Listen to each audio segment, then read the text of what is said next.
Hello to all the dear viewers of the channel. Today stay with us for the continuation of the debate between Richard Dawkins, an atheist, and John Lennox, a Christian. Today we want to ask John how, despite all the similarities between religions, he claims that Christianity is the most enduring and the best.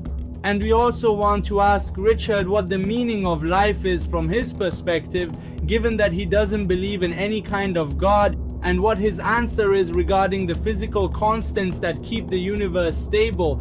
And we also want to ask John, as a Christian who believes in God, how he explains the flaws in our creation, such as earthquakes and congenital defects that lead to the death of children. My first question is for Professor Lennox. How can he explain the existence of so many religions in the world that are very similar to each other? For example, in Islam, Christianity, and Judaism, all three religions are waiting for a savior to bring eternal peace and tranquility.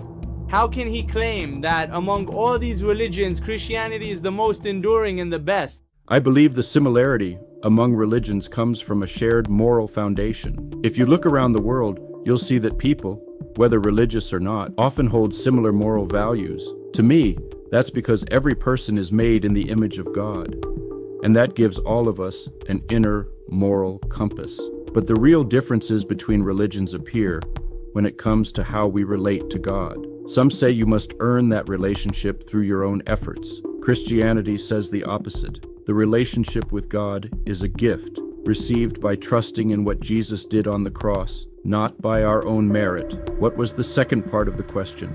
My question was actually, why do you think Christianity is better and more enduring than other religions? The key question for me is whether Christianity is true. It claims that Jesus is the truth of life. I've come to believe that this claim is indeed true. If you compare the three major monotheistic religions, each sees Jesus differently. One says he died and stayed dead. Another says he never died. And Christianity says he died and rose again. I think this can be examined historically. More importantly, I don't see Christianity as competing with other religions. What I found in Christianity, I haven't found anywhere else. A deep realization that my relationship with God is broken and needs to be restored. That restoration comes through forgiveness, and only Jesus offers that in a way that makes sense to me.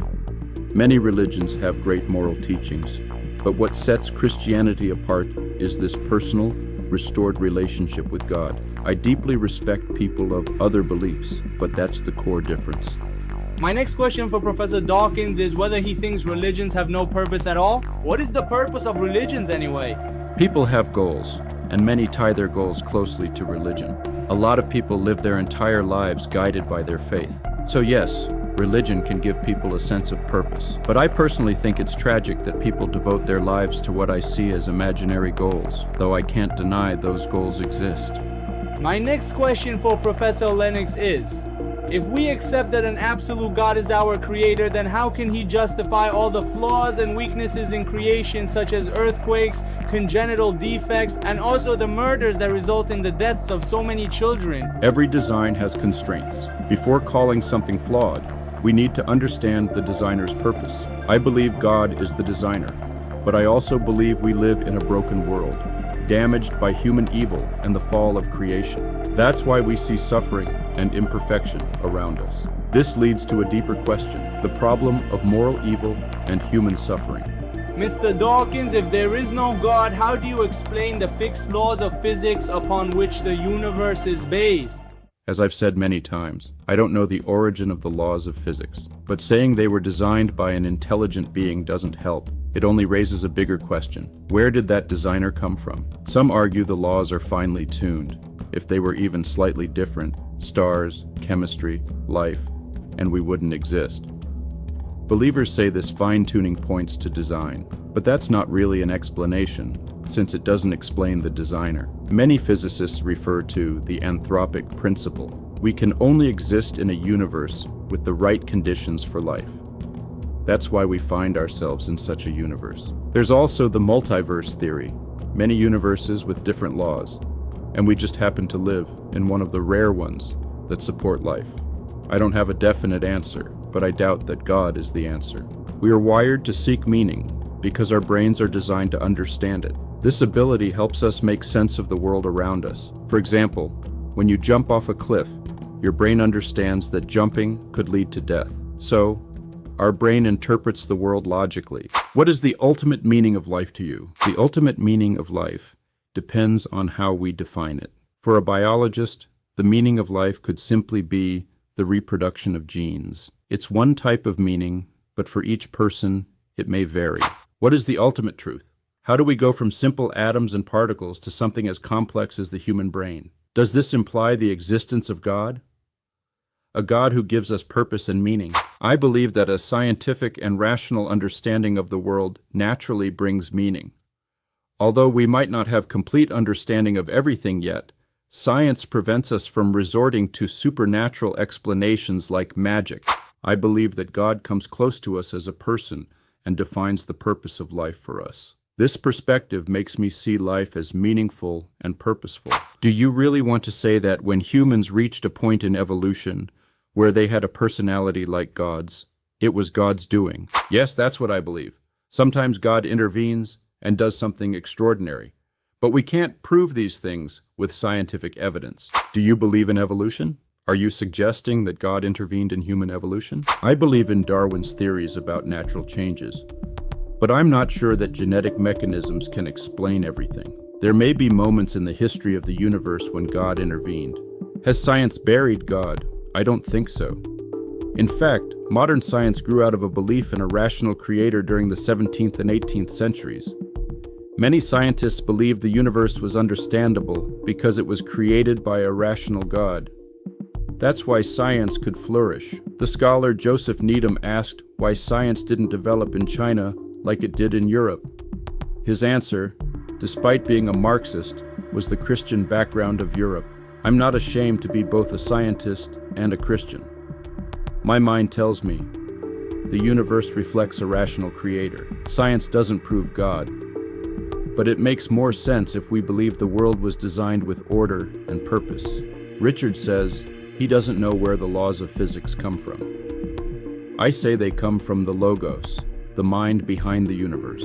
Science is, in a way, decoding the language of God written into nature, like Galileo and Kepler believed. Atheism, in my view, fails to explain the rationality behind science. And Christian faith is not anti-science. It helped give birth to science. But here's an even bigger issue. If there's no God, where do we get our moral values? Richard once wrote that if there's no good, there's no evil either. Only blind, pitiless indifference. That kind of determinism is deeply troubling. New atheists try to hold on to moral values, but most of those values actually come from Christianity. Even secular thinkers like Jürgen Habermas admit that our legal and educational systems are based on Christian moral foundations. So here's my question for Richard. If thinkers like Peter Singer say a newborn baby is worth less than a pig or a dog, is that really the kind of world atheism leads us to? Peter Singer is one of the most ethical people I know. When he makes those claims, they are based on thoughtful moral reasoning. He focuses on suffering. He argues that a newborn, or especially a fetus, may be less capable of experiencing pain than a mature animal. That might sound harsh, but it's logically defensible. Now, John, you quoted me saying that the universe is just what we'd expect if there were no good or evil, only blind physical forces. Yes, that may sound deterministic, but it's also rational. You pointed out that we live in a rational, understandable universe. And I agree, that's something that needs explaining. But just because it's rational doesn't mean it was created by a divine mind. In fact, it's only in a rational universe that beings like us could exist. That's the anthropic principle. We can only observe a universe that allows for our existence. I can't even imagine what a truly irrational universe would look like. Science thrives because it knows what it doesn't know. Our job is to reduce those unknowns, not to fill the gaps with God or magic. Darwin is my hero because before him, life seemed like magic, too complex to explain. But he solved that mystery and showed us that patience and persistence in science pay off. Now we still face huge questions, like the origin of life, the universe, and the laws of physics. Maybe we won't solve them soon. But that's no reason to say, it must be God. Darwin taught us not to give up, neither should we. I think today's debate is enough so far. If you add this debate to your knowledge, like the video, so that the owner of this channel has the motivation to continue making videos until the next video is released. The next debates will be broadcast on this channel with other people. Be sure to subscribe to the channel so you don't miss out on scientific research.